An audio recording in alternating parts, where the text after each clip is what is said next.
जागर खान अॼु ताईं मूं कंहिंखे एतिरो बेवस ऐं लाचार न आहे ॾिठो जेतिरो तोखे ॾिसी रहियो आहियां। अकबर खान जेका शतरंज जी रांदि असां शुरू कई हुई, मुंहिंजो पूरो ख़्यालु हो त बादशाह खे मात ॾिजे, पर इन ॻाल्हि जी मूंखे ख़बर न हुई त तव्हांजी छॾियल राणी मूंखे मात ॾेई वेंदी। हार मञी जॾहिं हाणे तूं मूं ताईं पहुतो आहीं त मुंहिंजो फर्ज़ थिए थो मां तोखे माफ़ करे छॾियो, पर माफ़ी वारो मुंहिंजो इहो अमल कुझु सख़्तु आहे।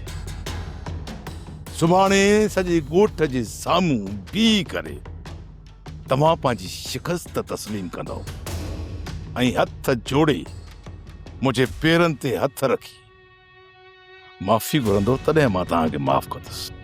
अकबर खान, मां हिते माफ़ी वठण जे लाइ न आयो। पोइ हिते क़ैद थियण जे लाइ आयो आहीं छा? मूंखे छोकिरी वापसि कयो जेका तव्हां हिते धोखे सां वठी आया आहियो। असां तोखे धोखो न आहे ॾिनो जाकर खान, असां तो साम्हूं पंहिंजे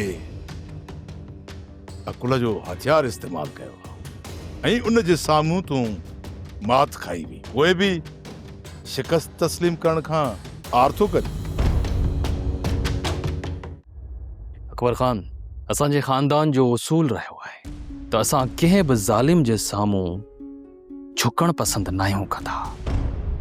पोइ तूं इहो अंदाज़ो कीअं थो हणी त मां तो साम्हूं झुकी तोखां पंहिंजी ज़िंदगी जी ख़ैरात घुरंदसि?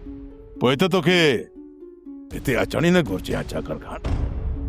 ऐं असांजे ख़ानदान जो बि हिकिड़ो उसूल आहे त जेसीं ताईं असां पंहिंजे दुश्मन खे पंहिंजे पेरनि ते झुकाईंदा न आहियूं तेसीं ताईं हुनखे छॾींदा न आहियूं। तेसीं ताईं तूं क़ैद में हूंदे, जेसि ताईं तूं मुंहिंजे पेरनि ते झुकी मूंखां पंहिंजी ज़िंदगीअ जी माफ़ी न वठंदे, तेसीं ताईं तोखे क़ैद मां आज़ादी न मिलंदी। हाणे ॾिसो चाचा, वञी बंदि कयोसि। इहो अकबर खान जो हुकुम आहे, अकबर खान जो।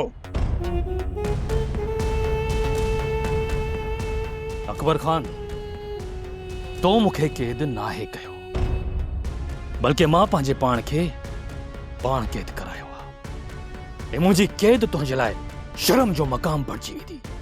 ऐं इहे मुंहिंजा जुमिला तूं यादि रखजांइ अकबर खान, यादि रखजांइ। मां हिकु ॾींहुं वरी इन वक़्त खे वारे ॾेखारींदुसि।